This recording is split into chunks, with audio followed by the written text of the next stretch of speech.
Morning, good afternoon, good evening dear student. Myself Kausar Ali. स्वागत है आपका आपके अपने YouTube channel physics study classes पर। ओके, तो आज हम स्टडी करेंगे सेकेंड लेक्चर ऑफ इलेक्ट्रोस्टैटिक्स। हमने फर्स्ट लेक्चर में स्टडी किया था चार्ज और चार्ज से रिलेटेड किए थे कुछ क्वेश्चंस। ओके, हम यहाँ पर स्टार्ट करेंगे Coulomb's law, force between charges. अगर आपने पहली वीडियो नहीं देखी है चार्ज और चार्ज से रिलेटेड क्वेश्चंस, तो आप जाके देख सकते हैं। ओके, देखिए तो कूलॉम्स लॉ, एक्चुअली हमने पिछली वीडियो में डिस्कस किया था कि दो चार्ज के बीच फोर्स लगता है।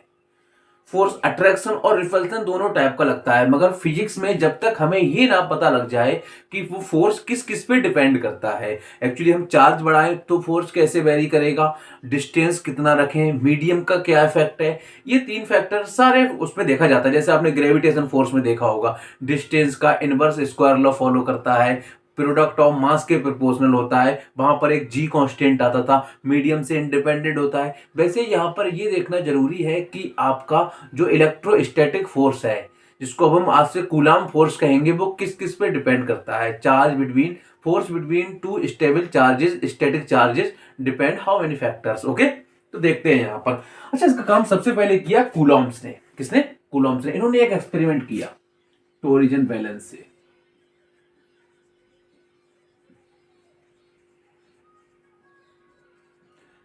ऐंठन बैलेंस से इन्होंने क्या किया, ऐंठन वाले तराजू से एक एक्सपेरिमेंट किया। इन्होंने देखा यहां पर कि दो चार्ज लिए पहले।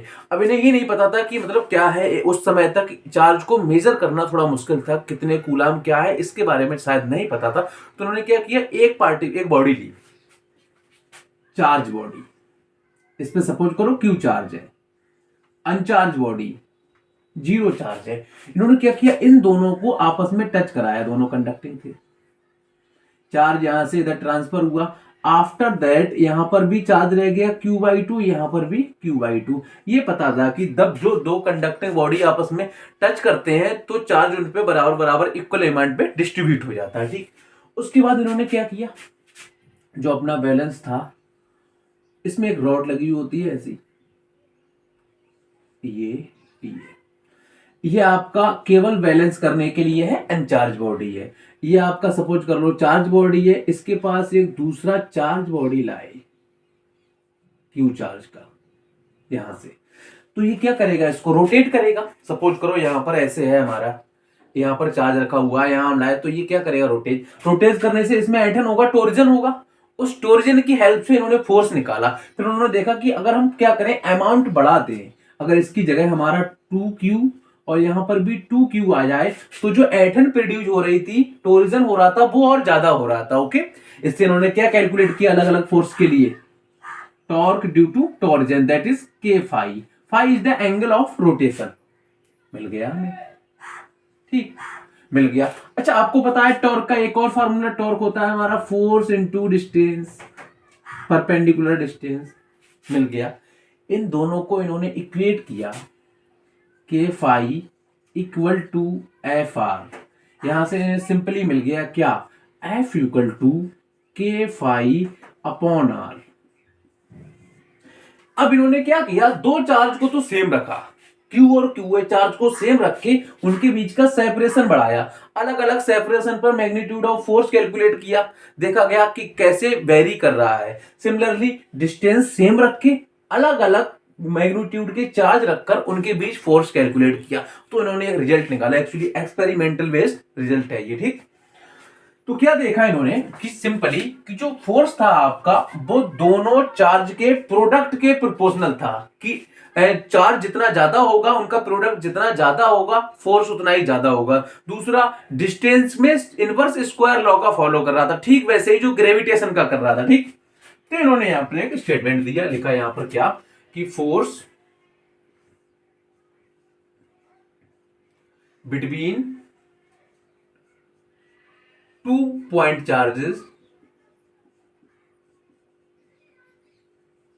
charges is directly proportional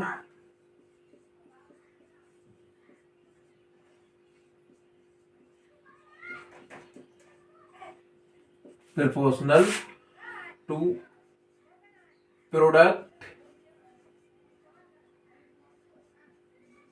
of charges and inversely proportional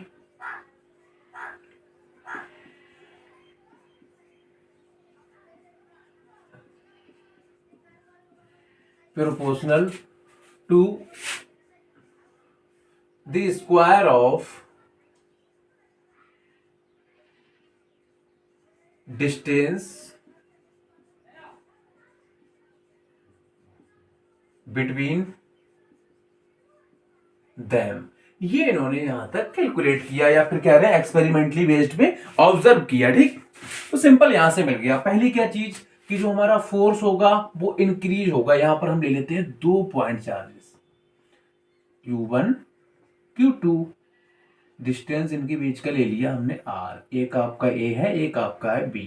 पहली बात यहां पर इन्होंने देखा, अच्छा पॉइंट चार्जेस क्या होता है। एक बात और, कूलम्ब्स लॉ केवल पॉइंट चार्जेस के लिए ही वैलिड है। पॉइंट चार्जेस ऐसे चार्जेस होते हैं जहां पर चार्ज पार्टिकल का शेप उनके बीच के डिस्टेंस से बहुत कम हो, नेग्लिजिबल हो। सपोज करो इनका जो यहाँ पर चार्ज है वो हमारा है 2 सेंटीमीटर का, तो ये डिस्टेंस हमारी कम से कम कई मीटर हो, या ये 2 मिलीमीटर का है तो डिस्टेंस भी मीटर में हो, तो इनको हम पॉइंट चार्जेस कंसीडर करेंगे। Okay, point charges mean size और shape of the charge is negligible comparing between the comparing to distance between the charges. Simple. तो इन्होंने क्या देखा कि ये जो यहाँ पर फोर्स है वो डायरेक्टली प्रोपोर्शनल है किसके, product of Q1 Q2। It means directly proportionality का मीनिंग हुआ कि जैसे जैसे प्रोडक्ट बढ़ेगा फोर्स बढ़ेगा। ठीक, दूसरा इन्होंने क्या देखा कि डिस्टेंस के स्क्वायर के इनवर्सली प्रोपोर्शनल है। सपोज करो कि हमने डिस्टेंस 2 टाइम्स इंक्रीज किया तो फोर्स आपका क्या होगा, 2 का स्क्वायर 4 टाइम डिक्रीज हो जाएगा, इनवर्स उल्टा ऑर्डर है। ठीक, सपोज करो हमने डिस्टेंस 3 टाइम इंक्रीज कर दिया तो फोर्स क्या होगा, 9 टाइम डिक्रीज हो जाएगा, तो ये इनवर्स स्क्वायर लॉ कहते हैं इसे। ठीक, क्या किया, इन दोनों को कंबाइन करते हैं, यहां से निकला F proportional Q1 Q2 upon R square. एक और बात, फिजिक्स में जब भी प्रोपोर्शनलिटी का साइन हटाते हैं कांस्टेंट आता है। यहां पर इन्होंने एक कांस्टेंट ले लिया KE, Q1 Q2 over R square. ठीक, KE क्या है आपका, proportionality constant.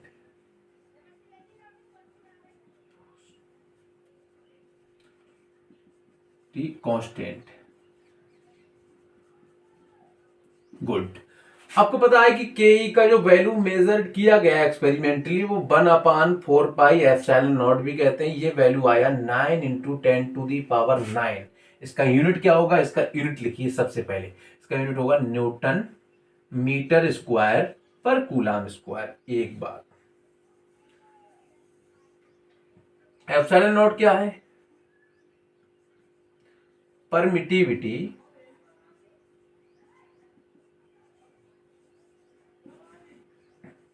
Of free space.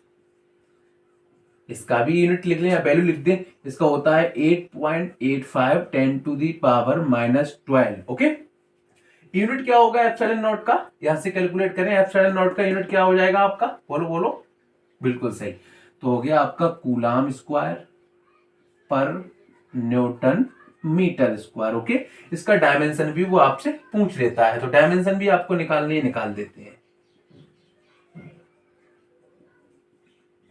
Dimension क्या होगा, कूलम का क्या होता है आपका A square T square, force का हो गया सिंपल, नीचे आप आओ, ये चार्ज का हो गया न्यूटन, फोर्स का क्या होता है mL/T-2।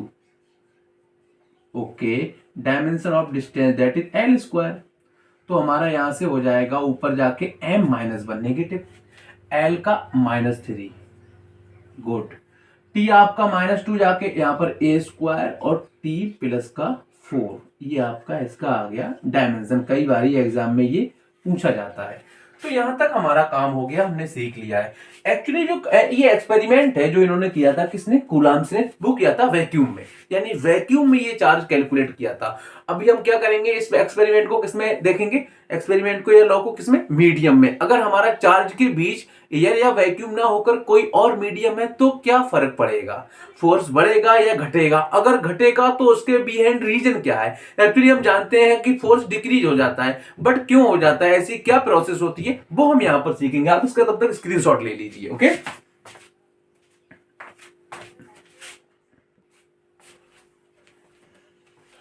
तो यहाँ हम देखेंगे effect of medium on Coulomb's law और Coulomb force. Okay, first case, यहाँ पर हम 3 केस कंसीडर करेंगे। इन फर्स्ट केस आपका एयर है दोनों के बीच का, Q1 Q2 के बीच का सेपरेशन है R।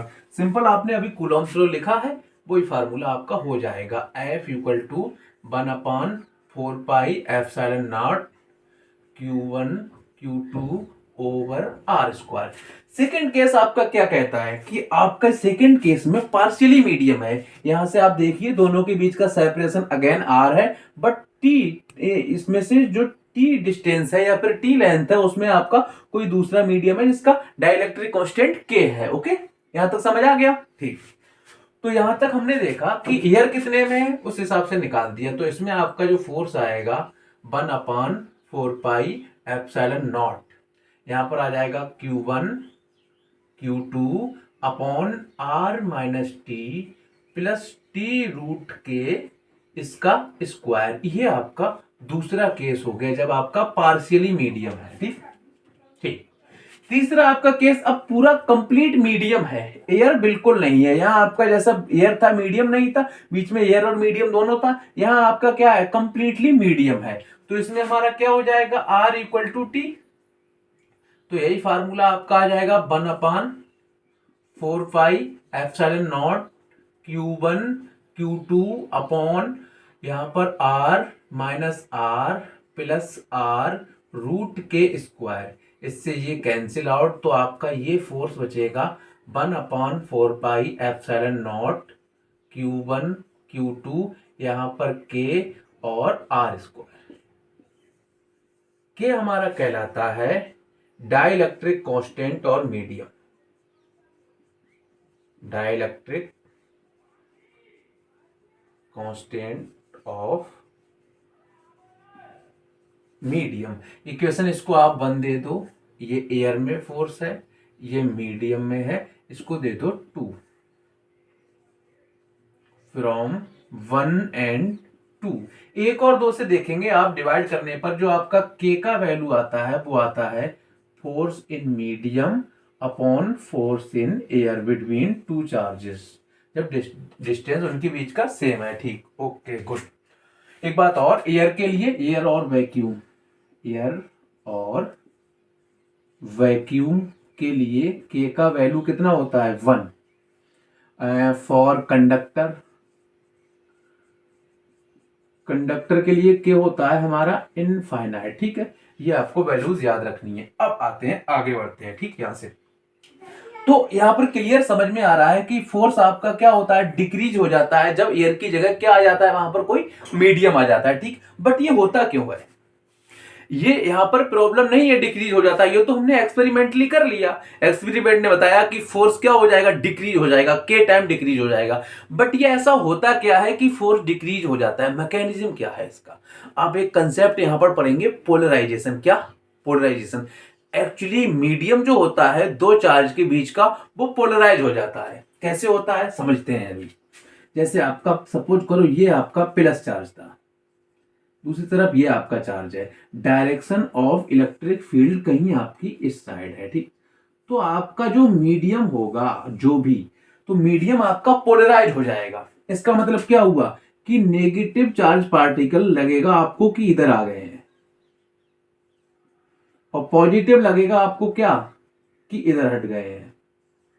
अगर ये नेगेटिव है या फिर ये स्मॉल है तो ठीक, दोनों केसेस में। यानी बाहर जो इलेक्ट्रिक फील्ड इधर था, अंदर एक electric field E inside opposite direction में होगा, जिससे रिजल्टेंट जो आपका इलेक्ट्रिक फील्ड होता है वो डिक्रीज हो जाता है, ई माइनस ई इनसाइड। ओके, इसका मतलब कि मीडियम की प्रेजेंस से इलेक्ट्रिक फील्ड डिक्रीज हो जाता है, उसकी स्ट्रेंथ कम हो जाती है। ठीक, तो क्या इलेक्ट्रिक फील्ड से कोई फोर्स का रिलेशन है? बिल्कुल है, हम अभी पढ़ेंगे। फोर्स इक्वल टू होता है Q, यानी इस पे लगने वाला force, into resultant electric field. तो आपका हो जाएगा Q2 और E माइनस EI। ये बात समझ में आई। तो पोलराइजेशन मेन फैक्टर है। आपसे कोई पूछ सकता है कि in presence of medium the force between, resultant force between two charges decreases why, which is the reason behind it। Polarisation, कुछ भी पूछ सकता है आपसे, तो यहाँ पर पोलराइजेशन ऑप्शन करेक्ट होगा कि जो आपका मीडियम होता है वो पोलराइज हो जाता है। एक बात और, अगर आपका ये कंडक्टर होता, क्या होता, कंडक्टर, कंडक्टर होने से आपका जो ई इनसाइड होता, यहां पर देख लीजिए आप, कंडक्टर होने से ई इनसाइड आपके ई एक्सटर्नल के बराबर हो जाता, तो वहां पर रिजल्टेंट इलेक्ट्रिक फील्ड क्या हो जाता, जीरो, और फोर्स भी क्या हो जाता, बोलो बोलो, जीरो, रिजल्टेंट फोर्स भी जीरो हो जाता।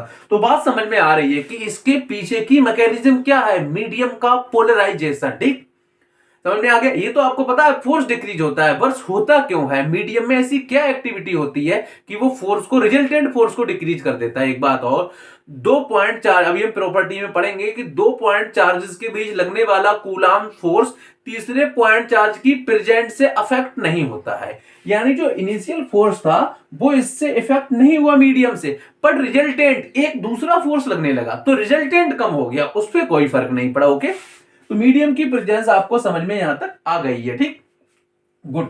यहां पर हम के का दूसरा नाम भी देते हैं, यहां पर हम परमिटिविटी ऑफ मीडियम, ओके, या फिर रिलेटिव परमिटिविटी, एक वर्ड यहां यूज करेंगे हम, रिलेटिव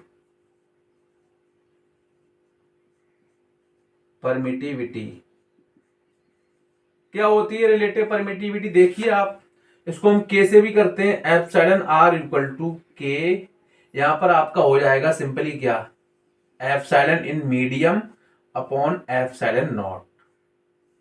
तो ये आपकी यहां तक बात हो गई, आपको समझ आ गया। ठीक, ये आपकी, ये भी फार्मूला आपका जरूरी है। तो यहां तक हमने कूलॉम्स लॉ के बारे में छोटा मोटा सीख लिया है। क्या सीख लिया है, नंबर 1 हमने यहाँ पे सीखा कूलॉम्स लॉ होता क्या है। एक्चुअली ये आया कहां से, तो एक्सपेरिमेंट किया गया था टोरिजन बैलेंस से, उसके बाद हमने निकाल दिया, उन्होंने एयर में कैलकुलेशन की थी, हमें समझ आ गया। फिर उन्होंने कहा कि मीडियम भी इसको अफेक्ट करता है, कि जब चार्ज के बीच एयर की जगह अगर हम मीडियम रख दें या फिर एयर को मीडियम से रिप्लेस कर दें तो हमारा वहां फोर्स डिक्रीज हो जाता है। तो हमारा क्या था, फिजिक्स कहती है ऐसा क्यों होता है, मैकेनिज्म क्या है, तो हमने बता दिया कि वहां पर पोलराइजेशन फैक्टर है। ठीक, तो यहां तक आपको समझ आ गया, कूलॉम्स लॉ समझ आ गया। ठीक, यहां तक आप देख लीजिए। अभी हम 2 टॉपिक और पढ़ेंगे यहां।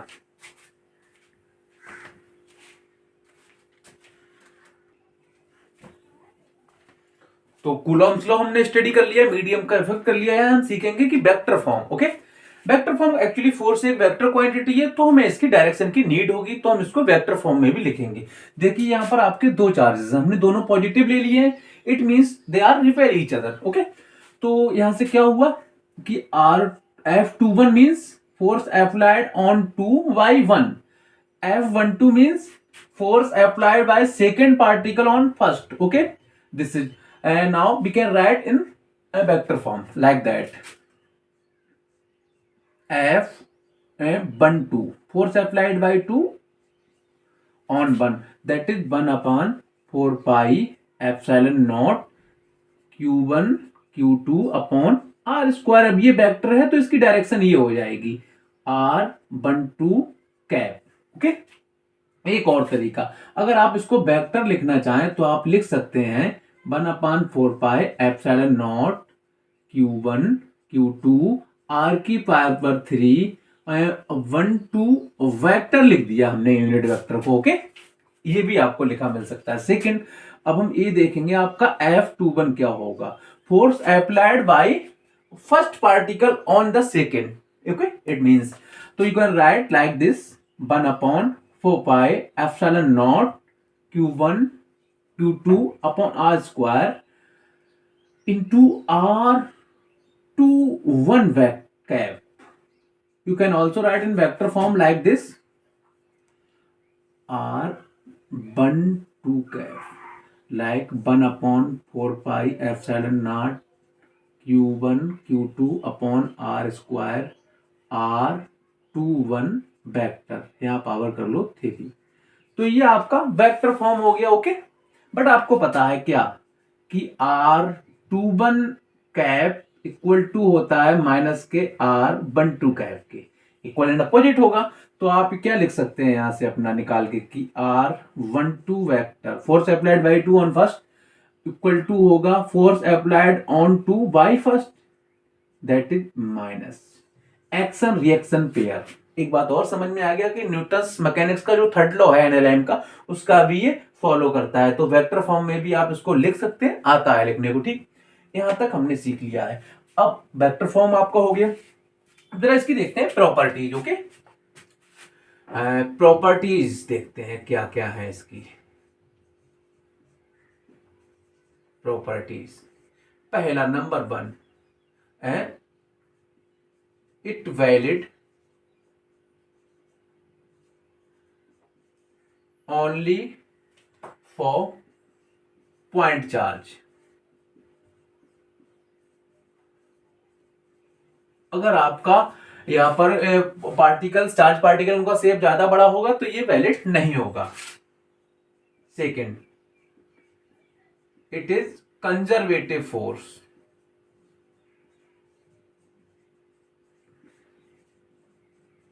कंजर्वेटिव और नॉन कंजर्वेटिव फोर्स आप पढ़ चुके हैं, हम आपको एक बार फिर बता देते हैं। कंजर्वेटिव फोर्सेस वो होते हैं जिनके द्वारा वो जो वर्क डन होता है वो पाथ पे डिपेंड नहीं करता है। ठीक है, फाइनल और इनिशियल पोजीशन पे डिपेंड करता है। कंजर्वेटिव नॉन कंजर्वेटिव फोर्स कहलाते हैं। तो कंजर्वेटिव हो गया आपका। Third one is it follow Newton's third law.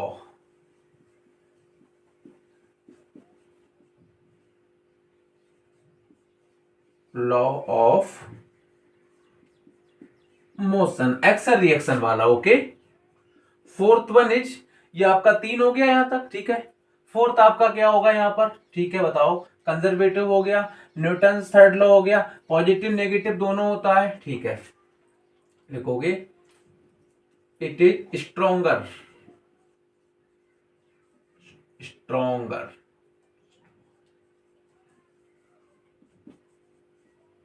Then gravitational force.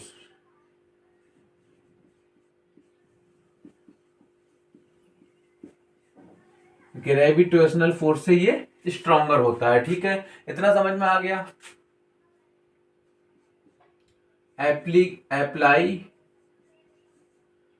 For stationary charges.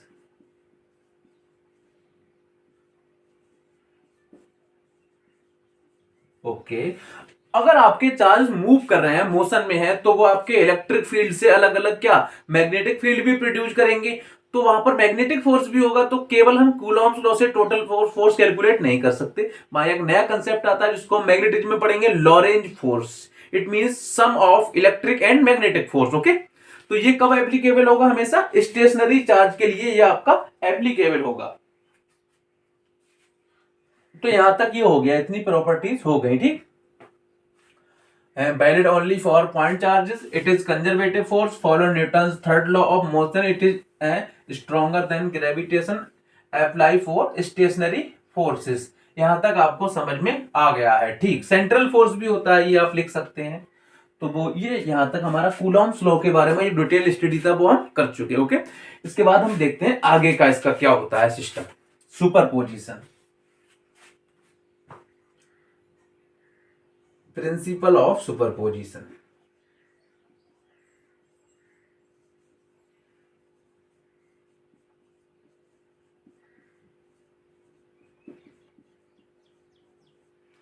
Principle of superposition क्या कहता है?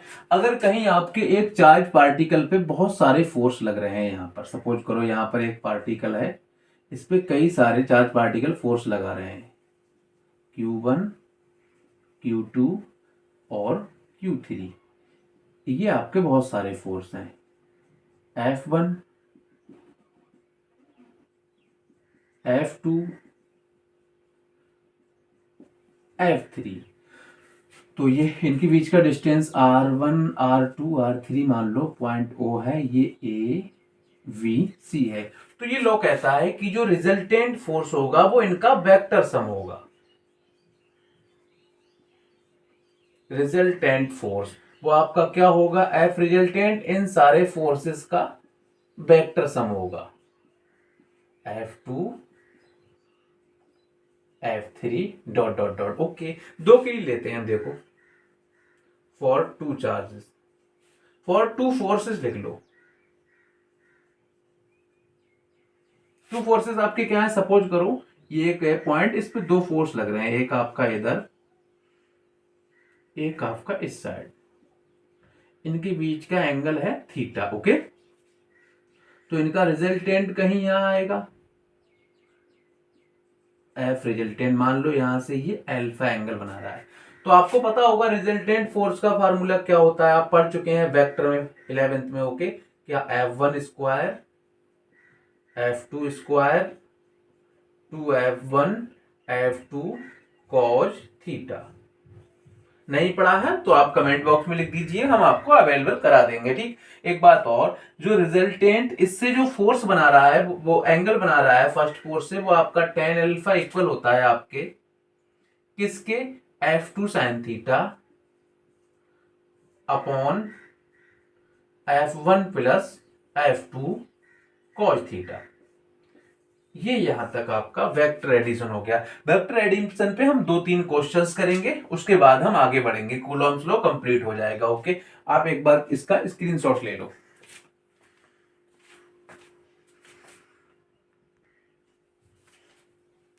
तो ये हमारा एक क्वेश्चन है पहला, किस पे, सुपरपोजिशन ऑफ फोर्सेस पर। ठीक, कह रहा है आपका 3 equal charges placed at corners of an equilateral triangle of side A, find resultant force on charge Q placed at centroid. Centroid पे आपका कैपिटल क्यू चार्ज रखा हुआ है। ओके, आपको इसको हम अलग बनाते हैं, जैसे आपका ये पॉइंट ओ है,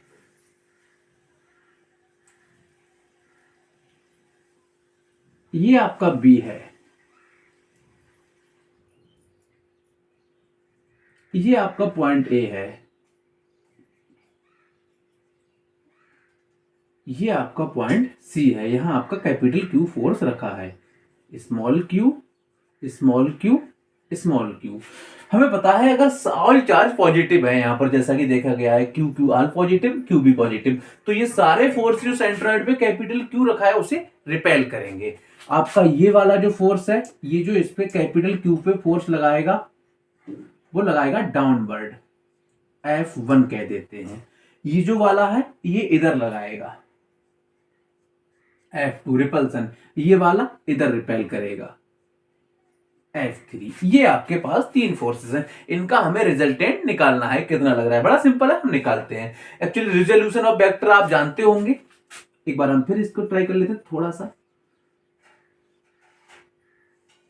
कि ये आपका कोई यहां पर वेक्टर है ए, एंगल अगर थीटा है, तो हम कहें इसका along X axis along Y axis कितना पार्ट है, हम इसका एक्स एक्सिस वाला अगर पार्ट निकालें, ये आपका ए है, तो हम ओ ए बी से निकाल सकते हैं क्या, कोस थीटा क्या होता है हमारा, perpendicular upon base, cos theta sorry, base upon hypotenuse a x, तो हमारा ए एक्स क्या आ जाएगा यहाँ से, ए कॉस थीटा। सिमिलरली अगर हम इसको ए बाई माने, तो ये भी ए बाई होगा, फिर हम निकाल सकते हैं a y equal to a sine theta.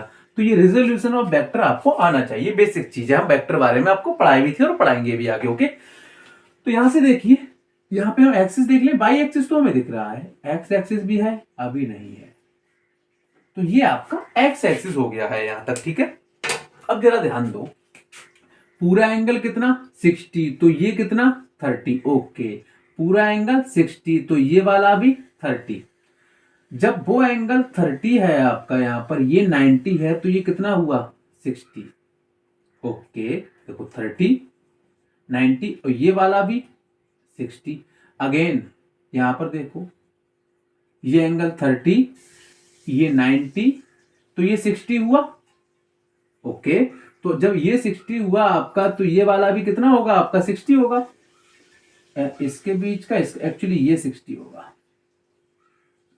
तो यहां पर भी ये कितना होगा आपका 60। ठीक है, दो लाइंस के बीच का एंगल ये वाला, समझ आ गया हमारा। देखो ये लाइन और ये लाइन कितना बनाए 60, आगे भी ये 60 बनाएंगे। अब जरा कंपोनेंट पे ध्यान दो, इसका F2 का इधर क्या होगा कंपोनेंट, F2 cos 60, F3 का भी ऊपर क्या होगा, F3 cos 60, F2 का इधर कितना होगा, F2 साइन 60। इधर F3 का कितना होगा, F3 साइन 60। ओके, तो ये सारे कंपोनेंट हो गए, आप इसको अलग से कर सकते थे। हम आपको अब बताते हैं, ये आपकी क्या मानी हमने, एक्स एक्सिस, और ये आपका वाई एक्सिस। ठीक है, ओके ठीक। एक बात और हम आपको बता दें, यहाँ पर जो F1 F2 F3 तीनों होंगे उनके लिए हमें पता होना चाहिए डिस्टेंस। ये डिस्टेंस कितना होगा, डिस्टेंस इस ट्राइंगल से हम निकालते हैं, इसको मान लेते हैं हम D। तो देखो जरा, ये आपका डिस्टेंस निकाल देगा, बी डी ओ, ये आपका 30 डिग्री। ठीक, गुड। आपको पता है ये डिस्टेंस कितना होगा, बी से डी तक का, A/2।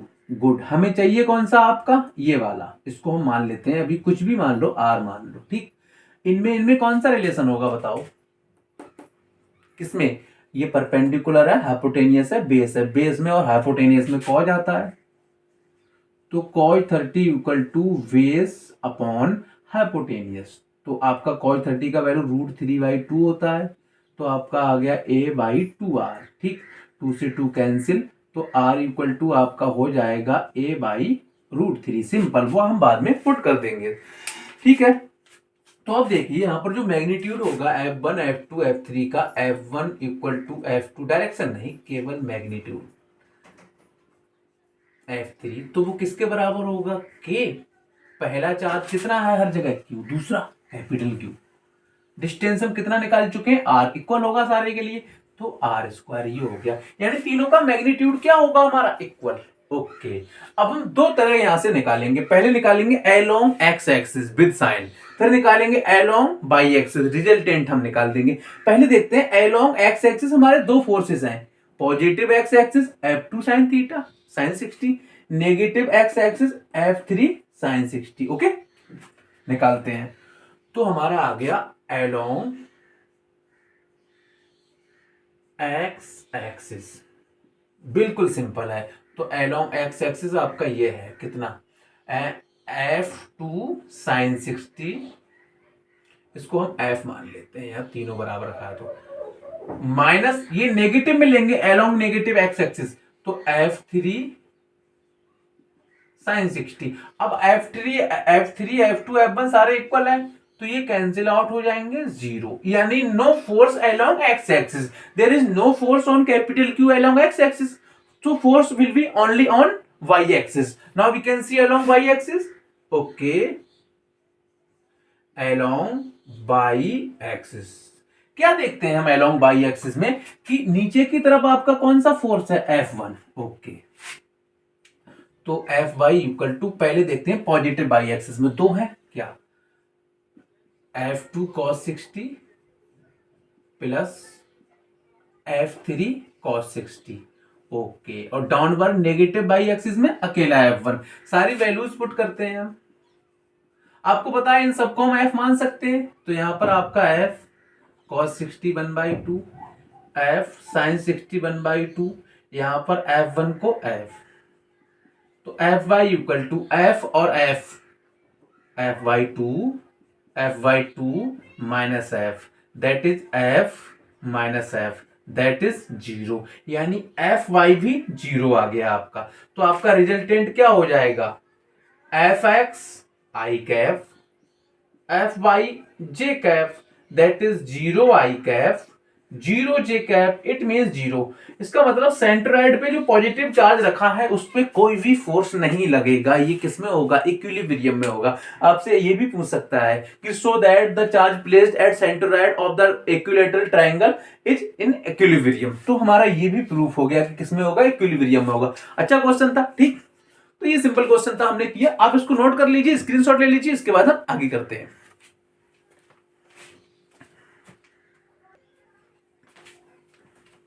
ओके, तो नेक्स्ट क्वेश्चन नंबर 2 है on the superposition principle, that is, ये आपका एक इक्विलैटरल ट्रायंगल है, again like a previous triangle. आपसे वो कह रहा है कि calculate the magnitude of a charge placed at O that is centroid so that a given system is in equilibrium. कह रहे हैं यहाँ पर कितना चार्ज रखे हैं हम, और किस किस टाइप का रखें, पॉजिटिव और नेगेटिव, जिससे ये पूरा सिस्टम इन किस में आ जाए, आपका इक्विलिब्रियम में आ जाए, जो पहले से गिवन है। यानी ये चार्ज 3 जो आपके गिवन है ये किस में आ जाए, इक्विलिब्रियम में। ठीक, तो उनको इक्विलिब्रियम में देखने के लिए हमें यहाँ पर चार्ज निकालना पड़ेगा। ठीक है, तो इसका इक्विलिब्रियम हम चेक करते हैं सबसे पहले। ठीक, इसका देखते हैं। तो ये बताओ, इस पर जो ये वाला फोर्स लगेगा, ए वाला, वो रिपल्सन होगा क्योंकि तीनों पॉजिटिव है, तो इधर लगेगा F1। गुड। सी किधर लगाएगा इस पे फोर्स? इधर लगाएगा F2। ओके, अच्छा, अब इनका रिजल्टेंट कहीं यहां आएगा? बिल्कुल आएगा। उस रिजल्टेंट को खत्म करने के लिए उसके अपोजिट हमें एक फोर्स लगाना पड़ेगा जो उसको क्या करे, कैंसिल आउट कर दे, इक्वल एंड अपोजिट। ठीक है, तो इनका रिजल्टेंट हम पहले निकाल लेते हैं। इससे पहले हम देखते हैं, हमें ये निकालना है डिस्टेंस, ये कितना है, तो ये एंगल कितना होगा गेन बताओ? पूरा होता है 60, तो ये आधा हो गया 30। ठीक, ये डिस्टेंस पूरा ए है, ये पॉइंट अगर डी माने हम, पूरा डिस्टेंस ए है, तो ये आपका A/2। अगेन आप निकाल सकते हैं क्या, साइड आपका आर डिस्टेंस ये वाला, कैसे, आर इक्वल टू आपका अगेन हो जाएगा A/√3। कॉज का इस्तेमाल करके आप निकाल सकते हैं। ठीक, तो सबसे पहले हम इनका रिजल्टेंट निकालेंगे। जो रिजल्टेंट निकालेंगे उसका अपोजिट ही हमें लगाना पड़ेगा। ठीक, ओके, जरूरत नहीं थी। तो सबसे पहले देखते हैं, पहले आप ये एंगल, इस पे ध्यान दो जरा। रिजल्टेंट यहां कहीं होगा, बट ये एंगल कितना होगा, जब ये आपका पूरा 60 है तो ये भी कितना होगा आपका 60। ठीक, गुड। ये बताओ, यहां पर आपके F1 और F2 दोनों के मैग्नीट्यूड बराबर होंगे। कितने होंगे? के क्यू अपॉन, बोलो बोलो, ए स्क्वायर। साइड हमारी ए है। ठीक, इन दोनों का रिजल्टेंट निकालने के लिए वेक्टर एडिशन आपको पता है, बिल्कुल पता है। F1 स्क्वायर F2 स्क्वायर, इसको F मान लो जब बराबर है तो 2F1 F2 cos 60, ये हम आपको लिखा चुके हैं। तो रिजल्टेंट दोनों बराबर है। F square 2F square cos 60 that is 1/2, 2 से 2 कैंसिल आउट, तो ये आपका आ गया √3F। It means F resultant हो गया √3K Q1 Q2 upon a square, equation number 1। और Q1 Q2 दोनों सेम है, तो यहां पर Q स्क्वायर। क्लियर हो गया। अच्छा, ये फोर्स किधर लग रहा है? इधर। अगर हम इस पे इतना ही फोर्स इधर लगा दें कोई, तो ये सिस्टम किस में आ जाएगा आपका? बोलो बोलो, सिस्टम हमारा आ जाएगा किसमें? इक्विलिब्रियम में। ठीक, ओके। तो फोर्स बिटवीन किसके बताओ? Capital Q and small q placed at B। तो आपका यहां क्या होगा बताओ? इसको F डैश कह दो कि K, ठीक है, कैपिटल Q स्मॉल q, और डिस्टेंस इस बार कितना? A/√3 का स्क्वायर। ओके, तो ये आपका हो गया 3K Q small q upon a square, equation number 2। ये दोनों फोर्स अगर हमें अपोजिट लेने हैं तभी काम चलेगा। देखो, एक किधर एक किधर, यानी दोनों फोर्स एक दूसरे के कैसे होने चाहिए? अपोजिट होने चाहिए। जाहिर सी बात है, ये दोनों इसको रिपेल कर रहे हैं तो ये अट्रैक्ट करना चाहिए, तभी तो रिजल्टेंट आएगा। यानी क्यू नेगेटिव हो, ये तो हम जानते हैं ऑलरेडी। तो निकालते हैं यहां से क्या? For equilibrium.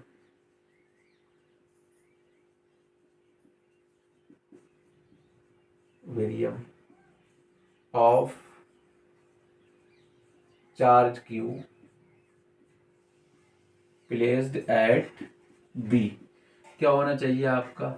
कि जो F डैश होना चाहिए वो F रिजल्टेंट के होना चाहिए बराबर और अपोजिट। तो √3K Q square upon a square, F dash है ना तो 3 होगा, 3K Q small q upon a square equal हो जाएगा आपका किसके? उसके √3K Q square over a square. इससे ये कैंसिल, K से K, एक Q से एक Q, तो यहाँ पर आपका Q इक्वल टू आ जाएगा √3Q अपॉन 3।